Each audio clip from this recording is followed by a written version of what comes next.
यता मुला पनि फलेको थियो आमाले हात अचार गरेर सक्नु भएको थियो अनि यता आलुहरू चाहिँ यो सानो हो अनि सक्नुहुन्छ आलु चाहिँ सम्पर्क गर्नु होला है त्यो राम्रो आलु छ यो माटोमा भएर हो अनि हेर्नुहोस् भात नखाइकन काम गर्ने मान्छेको उहाँ अनि आमाले चाहिँ भात खान जाम भन्नुभयो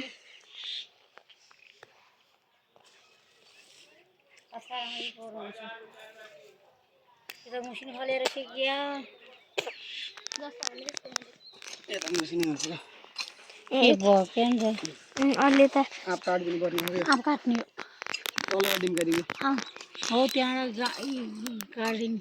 गार्डन हो यो आँखला गार्डन यो आँप काट्ने निर्णय भइरहेको छ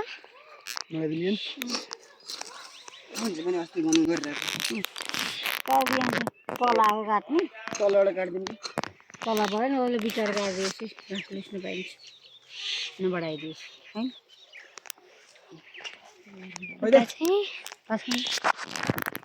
उता चाहिँ आलु खनिरहेको छ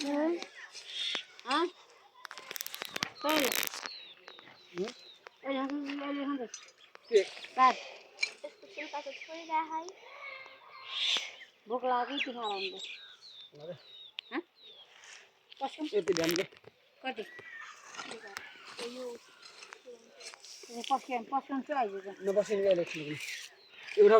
यता चाहिँ आँपले गर्दाखेरि यो आलुहरू सिप भएर के हेर्न सक्नुहुन्छ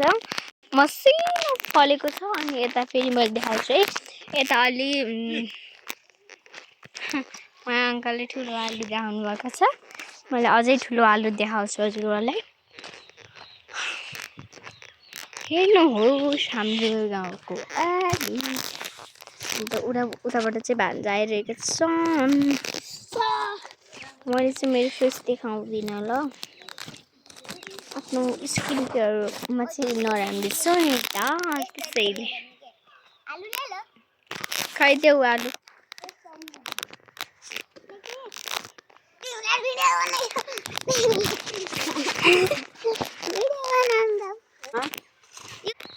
अनि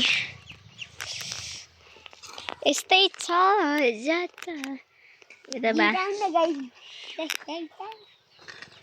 अनि आलुको काम चाहिँ हो हाम्रो आज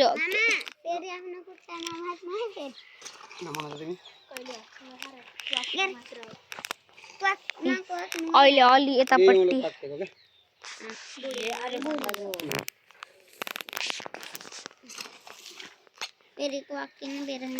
मैले तपाईँहरूले आलु देखाउँछु भनेको थिएँ राम्ररी देखाउँछु मैले चाहिँ आफ्नो फेस देखाउन मैले अघि पनि भनिसकेँ बाबु के गरे यस्तो यो त मेरो घरको सिट हो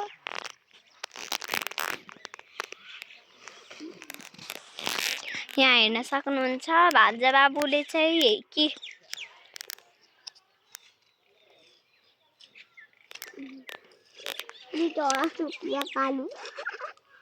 मेरो नाम भन्छौ मेरो नाम खासमा तँ चाहिँ होइन गाइजहरू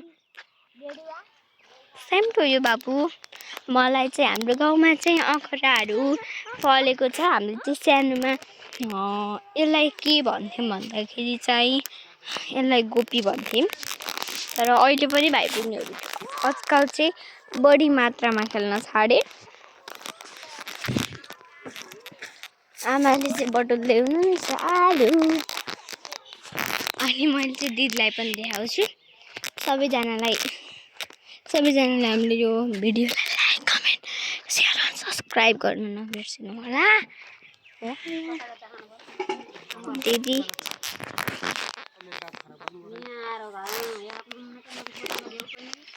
के